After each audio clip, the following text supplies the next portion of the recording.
Okay, so this is the introductory presentation on Dante Alighieri's Divine Comedy. And if you can, the first slide in our class PowerPoint has some of the notes that I'm going to be talking about.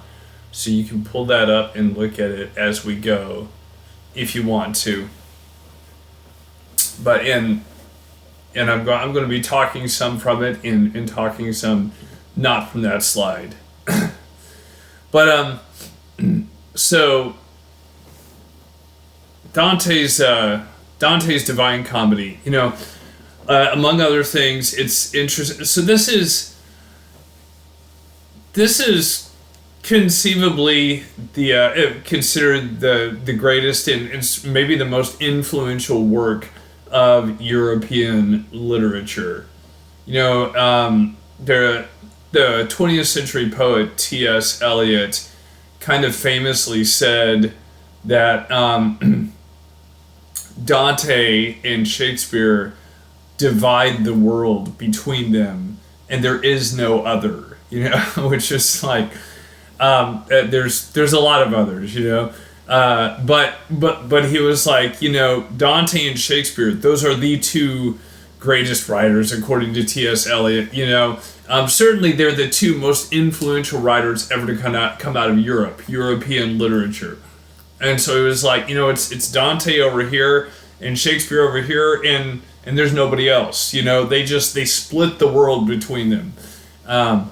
And so we're going to spend a little time on Dante. We're going to spend a week and a half on him, and I would say the readings are probably going to be pretty challenging.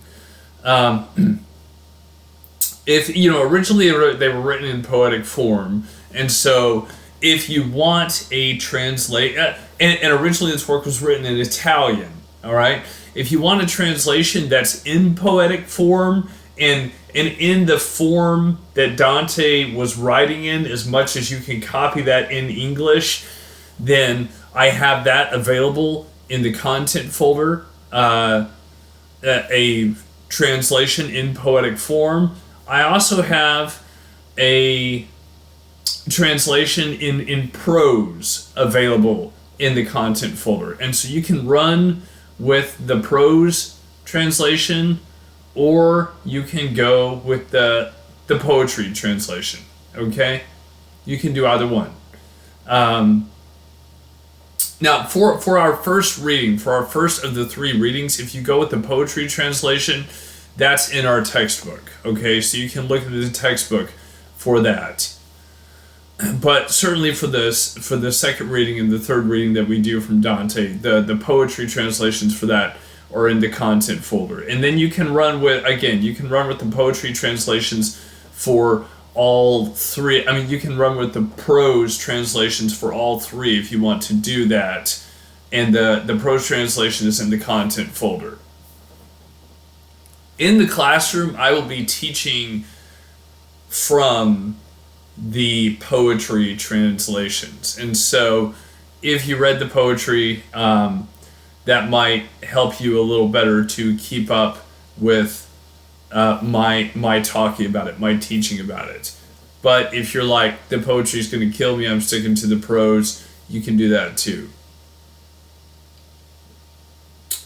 We with the second and third readings, I also believe I included the notes too. So at the end of the second and third readings, if you're doing the poetry readings in the content folder, then there's notes at the end of those if you want to read those to kind of like help you get an idea what Dante's talking about, because some of it can be pretty challenging.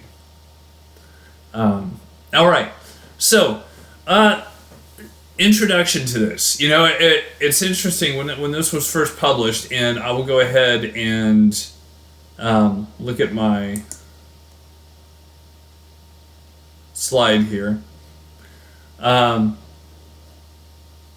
So Dante, looking at the first slide in our class PowerPoint, The Divine Comedy by Dante Alighieri, commonly known as Dante. If you just say Dante, everybody knows who you're talking about. Okay, there's basically one Dante in world literature. He lived from 1265 to 1321. Now, the Divine Comedy was originally just titled La Commedia. Okay, the comedy. It was originally just called the comedy. And again, a comedy is something that begins sad but ends happy, right?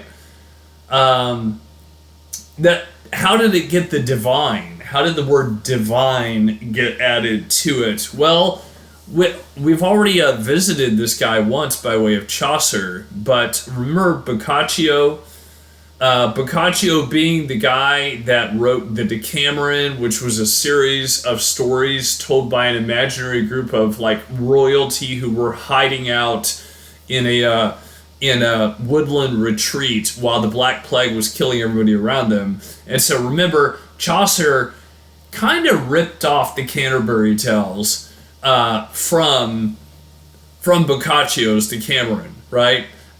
He certainly borrowed the idea, and he also, he borrowed enough details from some of Boccaccio's stories that you're like, he really, did. But again, to quote T.S. Eliot again, or at least as he's so often misquoted that people kind of take it as the quote, the idea that, again, poor writers come up with their own stuff. Good writers borrow other people's stuff, and great writers just flat out steal it. And that's sort of what Chaucer did with Boccaccio.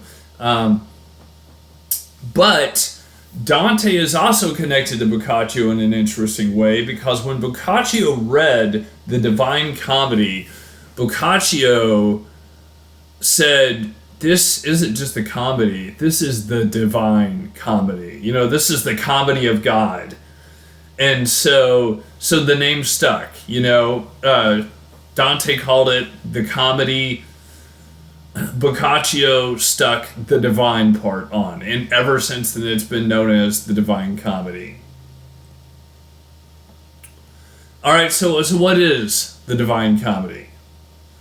If I'm looking at the notes here on the first slide of our PowerPoint, the Divine Comedy is Dante's visionary, he's having a vision, okay? Dante's visionary journey through hell, which is also known as the Inferno, purgatory, and heaven, or paradise, paradiso, okay? So in Italian, it's Inferno, Purgatorio, and Paradiso, right? And so it's this journey, and it's very strange. It's interesting because it's like Dante is the author of it. He's also the main character, okay? Which we've never seen before, I don't think. We've seen authors as kind of side characters, but we've never seen... it'd be like if Aeneas had written the Aeneid, I say a lot. I'm going to have to cut back on that. So, Dante's visionary journey through hell, purgatory, and heaven, written while he was, or through the Inferno, Purgatorio, and Paradiso, written while he was in exile from his native city of Florence. And so, Dante was, as a young man, Dante was, Florence was the most powerful city-state,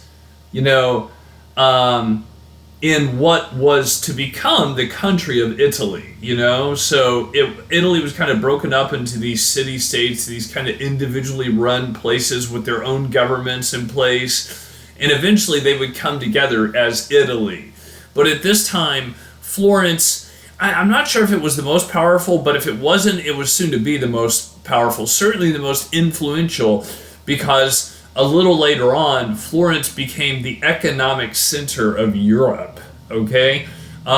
This really powerful banking family, the Medicis, held from Florence. And so the florin, which was the coin, the money, that people in Florence used, that became like the standard for all of Europe, the Florin. Okay, so Florence was soon to become the most influential city in all of Europe, and it was on its way during Dante's lifetime.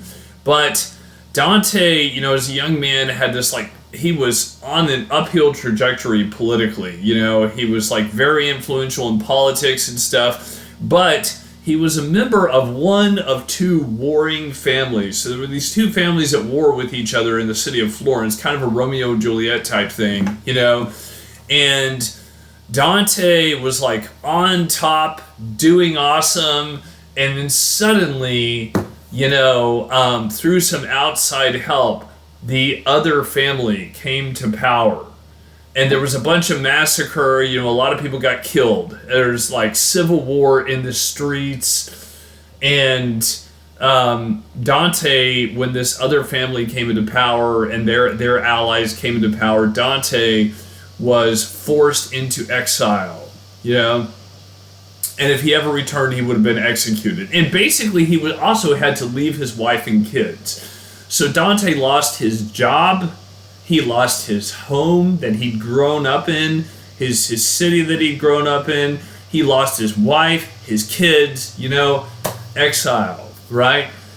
And crisis, right? Crisis in your life, everything gone. Which interesting parallel. These days, you've got, we hear all the time about countries where people, because of war, the Ukraine, whatever, they are forced into exile out of their homes. They lose everything, Dante basically lost everything and had to go into exile.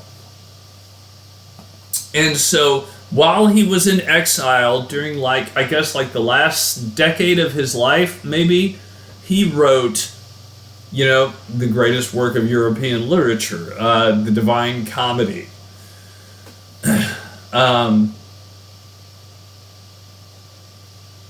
And so in it's Dante's pilgrimage, right? In the Divine Comedy, he enters hell, or the Inferno. He enters the Inferno on Maundy Thursday. So in this story, he enters into the Inferno on Maundy Thursday, which is the night that Christians kind of celebrate / remember Jesus' Last Supper. Okay? Jesus' Last Supper with his disciples, that happens on Thursday night, on Maundy Thursday as it's called, and Dante enters into hell in his vision on that day. And then 3 days later, he comes out, on Easter Sunday, right? Exits heaven on Easter Sunday when Jesus was resurrected. So into hell, that's despair. Out of heaven, that's a comedy, right? Begins in grief and sorrow, and ends in joy.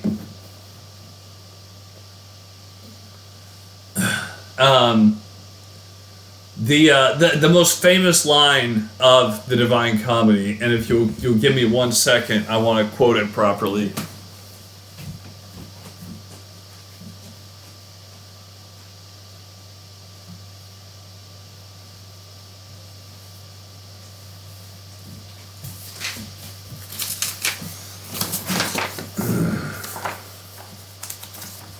I'm back.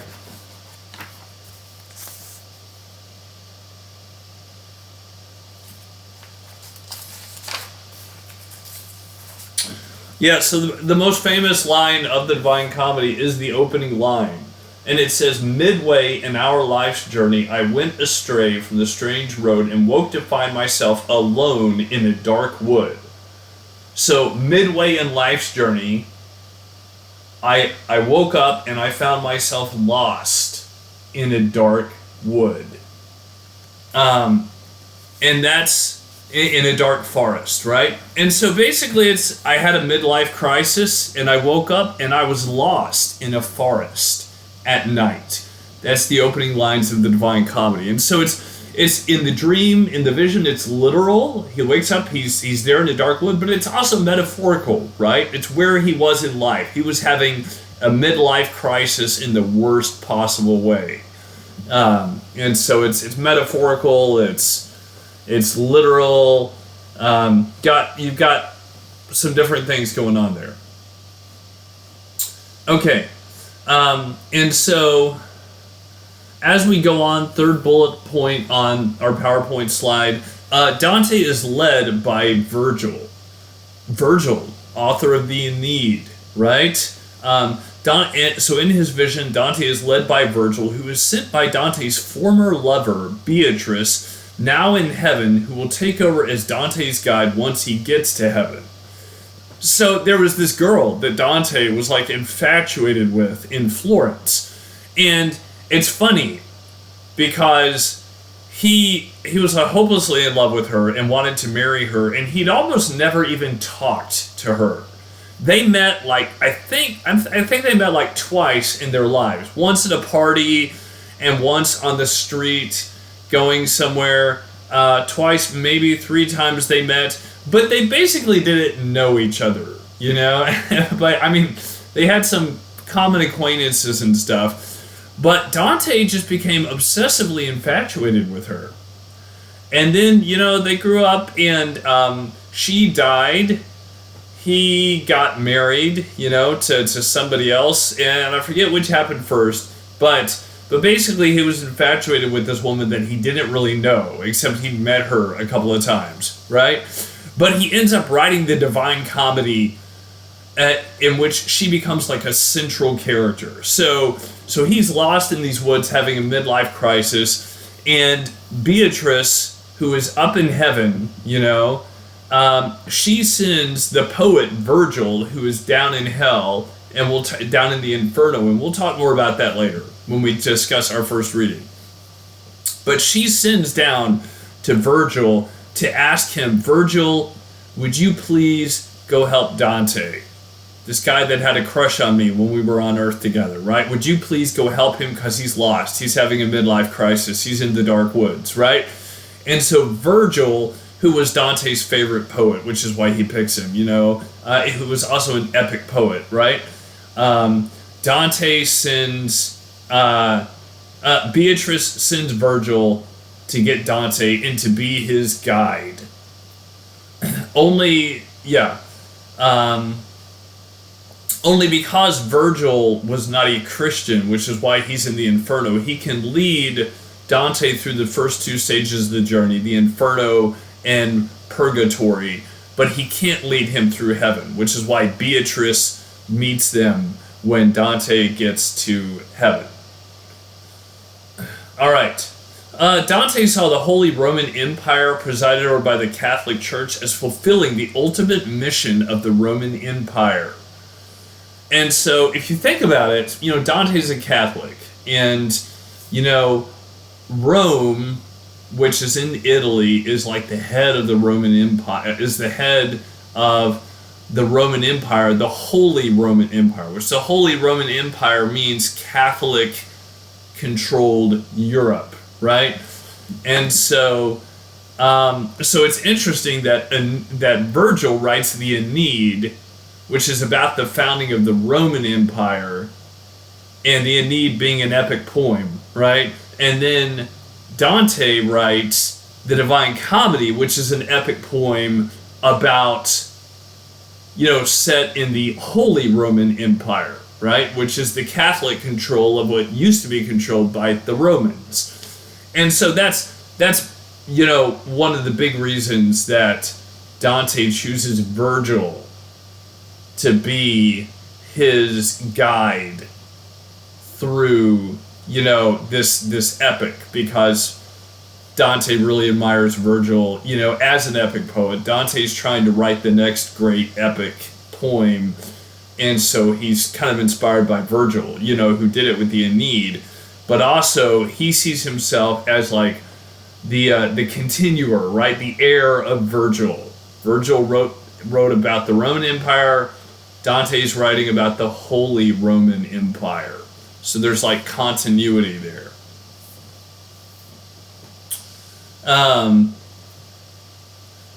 Again, Dante, third bullet point, saw the Holy Roman Empire presided over by the Catholic Church as fulfilling the ultimate mission of the Roman Empire.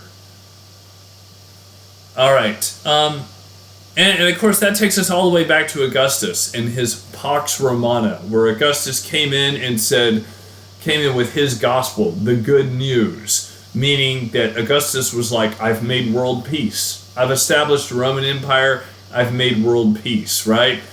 And Dante's like, well, no, you didn't. Jesus did that, which is why Christianity has the Gospels. When you think of the Gospels, you think of Matthew, Mark, Luke, and John, the 4 stories of Jesus' life in the Bible, which are the good news about Jesus, coming to earth, saving the world, right?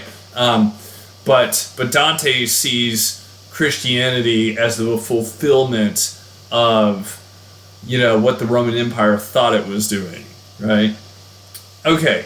Again, as I mentioned earlier, this poem is meant to be interpreted different ways. It's meant to be interpreted morally, so especially in the purgatory part, but in the other sections too. It's a poem designed to teach us how to be good people, among other things. It's also talking about how to live a good life, right? And it's interesting, even people who aren't Christians have looked at this poem and found a lot of very useful stuff in it, although in my opinion it would be better if they could read it as it was meant to be read. But even that aside, even say coming at it from an atheist's perspective or another religious background, it's there's a lot to be said in here about just like what makes for a good life, even if you don't accept the spiritual aspect of it, which is why it's one reason it's so popular. Allegorically, it's meant to be read allegorically because the journey Dante is taking is really a journey of it's really about the journey we all take during life, besides being about hell, purgatory, and heaven. Right? It's meant to be taken literally in a sense. Dante's character, he's like, is literally there. It's a story about a person traveling through these physical places. And mystically, it's also meant to be taken mystically. You read between the lines. What's the deeper meaning of this? As it talks about Jesus, God, Mary, the roles of saints and stuff. And so it's got these different levels that you read at,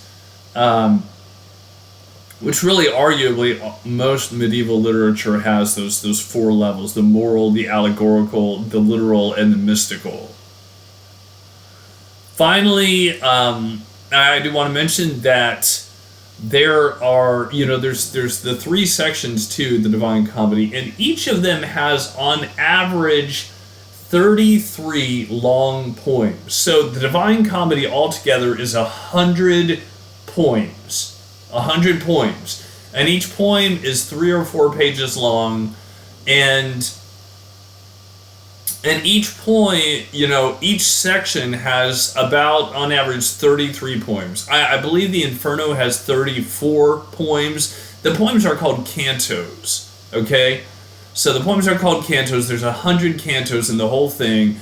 The Inferno has 34 cantos, and then Purgatory and Paradiso, have 33 poems each. All right, so that was a mouthful, but I feel like you really need some solid background to start reading the Divine Comedy. And so again, we pick it up, a vision. Dante wakes up in these woods having a midlife crisis. And he's lost in the woods, and for him it's certainly metaphorical, because it's a picture of his actual life at the point he's writing this, the last decade of his life when he's living in exile. But it's also the story, right? And again, he's the author and he's the main character. All right. See ya.